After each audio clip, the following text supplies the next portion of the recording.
ബിസ്മില്ലാഹിർറഹ്മാനിർറഹീം. അൽഹംദുലില്ലാഹി റബ്ബിൽ ആലമീൻ.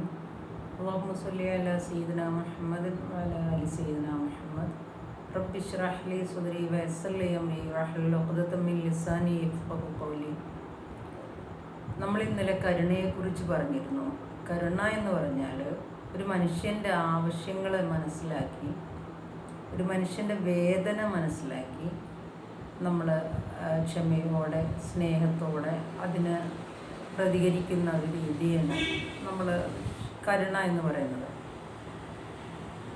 കരുണ നമ്മൾ പറഞ്ഞു, നമ്മളോടും കരുണയുണ്ട്, സ്വന്തത്തോടും കരുണ ചെയ്യണം അല്ലേ. എന്തെങ്കിലുമൊക്കെ ഒരു വിഷമങ്ങൾ സംഭവിക്കുമ്പോൾ നമ്മുടെ ജീവിതത്തിൽ എന്തെങ്കിലും ബുദ്ധിമുട്ടുകൾ അനുഭവിക്കുമ്പോൾ അല്ലെങ്കിൽ നമ്മൾ എവിടെയെങ്കിലും ബുദ്ധിമുട്ടുകൾ അനുഭവിക്കുമ്പോൾ നമ്മൾ സ്വയം വിചാരിക്കാതെ നമുക്ക് മാത്രമല്ല എല്ലാവർക്കും ഉണ്ട് ഈ ബുദ്ധിമുട്ട്, അത് നമ്മൾ മാത്രം അങ്ങനെ നമ്മൾ സ്വയം നമ്മൾ ഒരു കരുണ കാണിച്ച് നമ്മളെ അങ്ങ് സമ്മാനിപ്പിക്കാം.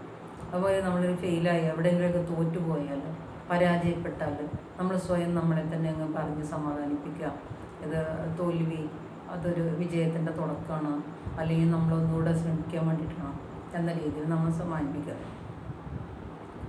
അതുപോലെ മറ്റ് എന്ത് പ്രയാസങ്ങളാണെങ്കിലും എന്ത് ബുദ്ധിമുട്ടുകളാണെങ്കിലും നമ്മൾ സ്വയം നമ്മളെ അങ്ങ് സമാധാനിപ്പിക്കുക എന്ന് സ്വയം തന്നെ നമ്മൾ എന്തൊരു പ്രശ്നം വന്നാലും എന്തൊരു ബുദ്ധിമുട്ട് വന്നാലും അത് നമുക്ക് മാത്രമല്ല മറ്റുള്ളവർക്കൊക്കെ ഉണ്ട്, ഒരു പൊതുവായിട്ടൊരു എല്ലാവർക്കും ഉള്ളതാണല്ലോ എന്നൊക്കെ ആ രീതിയിൽ ഇതെനിക്ക് മാത്രമൊന്നുമല്ലല്ലോ എന്നുള്ള രീതിയിൽ നമ്മളങ്ങ് സമാധാനിപ്പിക്കുമ്പോൾ നമുക്കൊരു കരുത്ത് കിട്ടും, നമ്മൾ സ്ട്രോങ് ആവും.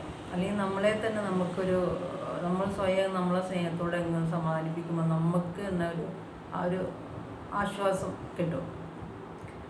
നമ്മൾ കരുണ എപ്പോഴും നമ്മൾ ചെയ്യുമ്പോൾ തന്നെ നമ്മൾ ഓർക്കേണ്ടത് അള്ളാഹു ഒരുപാട് കാരുണ്യവാനാണെന്ന് നമ്മൾ ഇന്നലെ പറഞ്ഞിരുന്നു അല്ലേ.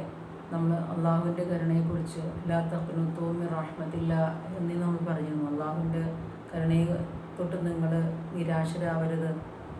അതുപോലെ ബിസ്മില്ലാഹി അല്ലേ റഹ്മാനിർ റഹീം, അല്ലാഹു തആല റഹ്മാനും റഹീമുമാണ് അല്ലേ. അതുപോലെ അള്ളാഹു നമ്മളോട് കാണിക്കുന്ന കരുണ ശരിക്ക് അതൊരു അബ്ദിനോടുള്ള അല്ലെങ്കിൽ ഒരു അടിമയോടുള്ള കരുണയാണ്. ആ കരുണ നമുക്ക് കിട്ടണമെങ്കിൽ നമ്മൾ മറ്റുള്ളവർക്ക് നമ്മൾ കരുണ ചെയ്യുക, ജീവജാലങ്ങൾക്ക് ചുറ്റുമുള്ളവർക്ക് നമ്മൾ കരുണ ചെയ്യുമ്പോഴാണ് നമുക്ക് മേലിൽ നിന്ന് കരുണ കിട്ടുന്നത്. എന്നുവെച്ചാൽ നമ്മൾ മറ്റുള്ളവർക്ക് കരുണ ചെയ്യുമ്പോഴാണ് അല്ലാഹു തആല നമുക്ക് കരുണ ചെയ്യുന്നത്. എപ്പോഴും നമ്മൾ മറ്റുള്ളവർക്ക് എന്താണോ കൊടുക്കുന്നത് അതാണല്ലോ നമുക്ക് തിരിച്ചു കിട്ടാറുള്ളത്. ഓർക്കുക, മനുഷ്യർ എപ്പോഴാണ് കരുണ ആഗ്രഹിക്കുന്ന സമയങ്ങൾ എപ്പോഴാണെന്ന് ഒന്നാലോചിക്കും.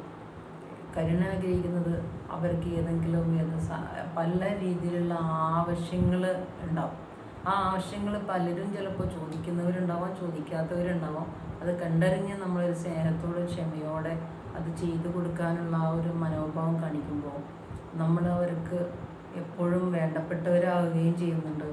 ആ ഒരു അവരുടെയും ഇടയിലുള്ള ഒരു സ്നേഹബന്ധം വളരുന്നുണ്ട്. അവരുടെ ഇടയിലുള്ള ആ സ്നേഹബന്ധത്തിനൊരു കെട്ടുറപ്പ് കിട്ടുന്നുണ്ട്. നമുക്ക് തന്നെ നമ്മൾ സ്വയം ഒരു സന്തോഷത്തിൽ എത്തിക്കാൻ പറ്റുന്നുണ്ട്.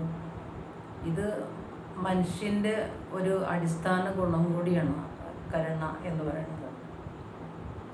അതുകൊണ്ട് നമ്മളെപ്പോഴും സ്നേഹമുള്ളവരാകുക, കരുണയുള്ളവരാകുക, മറ്റുള്ളവരെ പരിഗണിക്കുന്നവരാകുക, സ്നേഹവും സന്തോഷവും കൊടുക്കുന്നവരാകുക.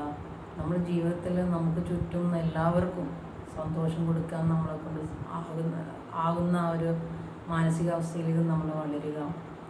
അല്ലാഹു തആല നമ്മളെ അങ്ങനെയുള്ളവർ ഉൾപ്പെടുത്തട്ടെ, കരുണ ഉള്ളവരിൽ ഉൾപ്പെടുത്തട്ടെ. ഇൻഷാ അല്ലാഹ്. അസ്സലാമു അലൈക്കും വറഹ്മത്തുള്ളാഹി വബറകാതുഹു.